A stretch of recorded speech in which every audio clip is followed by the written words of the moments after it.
اور گندم سکینڈل کا ذمہ دار کون؟ اضافی گندم سکینڈل کی انکوائری کمیٹی کی تحقیقات جاری ہیں۔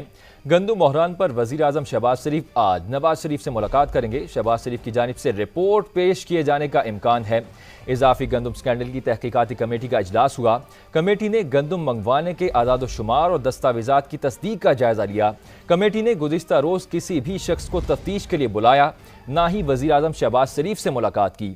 کمیٹی کی جانب سے گندم سکینڈل کی رپورٹ کی تیاری پر کام جاری ہے۔ تحقیقاتی کمیٹی اپنی رپورٹ وزیر اعظم شہباز شریف کو پیش کرے گی۔ گندم درآمد سے متعلق نئے انکشافات۔ سما 10 لاکھ ٹن گندم درآمد کے نئے دستاویزی ثبوت سامنے لے آیا۔ سمری 10 لاکھ ٹن کی تیار ہوئی، مگر حقیقت میں 27,78,000 ٹن گندم منگوائی گئی۔ موجودہ حکومت کے دور میں بھی 6,91,000 ٹن گندم پاکستان پہنچی۔ سمری کب تیار ہوئی، کس نے بھیجی، کس نے منظوری دی؟ جانیے لاہور سے نمائندہ خصوصی ذوالفقار علی مہتو کی رپورٹ میں۔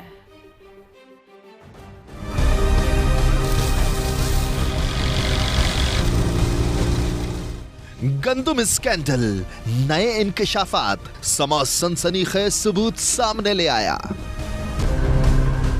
نگران حکومت کے دور میں ابتدائی طور پر اسٹریٹجک ذخائر کے لیے 10 لاکھ ٹن گندم درآمد کی سمری تیار کی گئی، مگر حقیقت میں 27,78,000 ٹن گندم منگوائی گئی۔ وزیر اعظم شہباز شریف کے موجودہ حکومت کے دور میں 6,91,000 ٹن گندم پاکستان پہنچی۔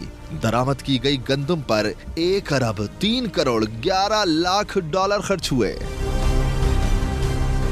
دستاویزات کے مطابق گندم درآمد کی پہلی سمری وزیر فوڈ سیکیورٹی طارق بشیر چیمہ کی نگرانی میں 27 جولائی 2023 کو اقتصادی رابطہ کمیٹی کو بھیجی گئی، جسے وزیر خزانہ اسحاق ڈار کی زیر صدارت ECC اجلاس نے 8 اگست کو ملتوی کر دیا۔ 13 اگست کو مدت پوری ہونے پر حکومت ختم ہو گئی۔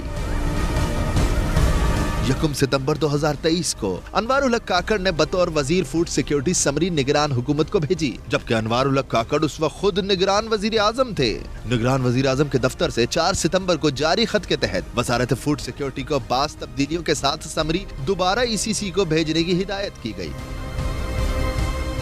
نگران وزیر اعظم کے ہی حکم پر انہی کی نگرانی میں وزارت فوڈ سیکیورٹی نے نجی اور سرکاری شعبوں کے سٹیک ہولڈرز کا مشاورتی اجلاس بلایا۔ اجلاس کے دوران انکشاف ہوا کہ نجی شعبے کے 4 جہاز 2,14,401 ٹن درآمدی گندم لے کر کراچی پہنچ چکے ہیں، جبکہ نجی شعبے کی درآمدی گندم وزارت فوڈ سیکیورٹی کے پلانٹ پروٹیکشن ڈپارٹمنٹ سے اجازت کے بغیر پاکستان نہیں آ سکتی تھی۔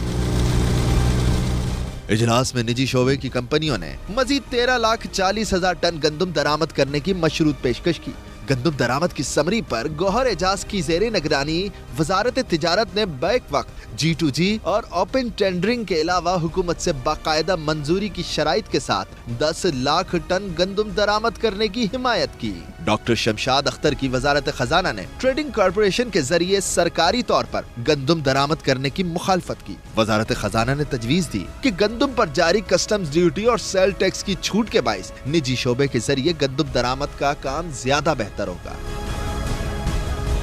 10 اکتوبر 2023 کو وزارت فوڈ سیکیورٹی کے سیکریٹری محمد محمود نے TCP کے ذریعے 10 لاکھ ٹن گندم درآمد کی سمری تیار کی، جس میں نجی شعبے کو بھی گندم درآمد کرنے کی اجازت دی گئی۔ اس وقت اس وزارت کا چارج نئے وزیر ڈاکٹر کوثر عبداللہ کو مل چکا تھا۔ وفاقی حکومت گندم درآمد اسکینڈل کی انکوائری کرا رہی ہے، لیکن اس نقطے پر بھی سوچنا ضروری ہے کہ نجی شعبے کی 65 کمپنیوں کی 3200 روپے فی من میں درآمد کی گئی گندم مارکیٹ میں 4300 روپے پر فروخت کرنے کا سہولت کار کون ہے؟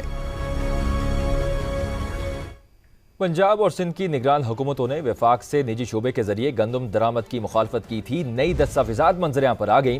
سیکرٹری خوراک پنجاب نے واضح طور پر کہا کہ صوبے کے پاس 2 ملین میٹرک ٹن اضافی گندم موجود ہے۔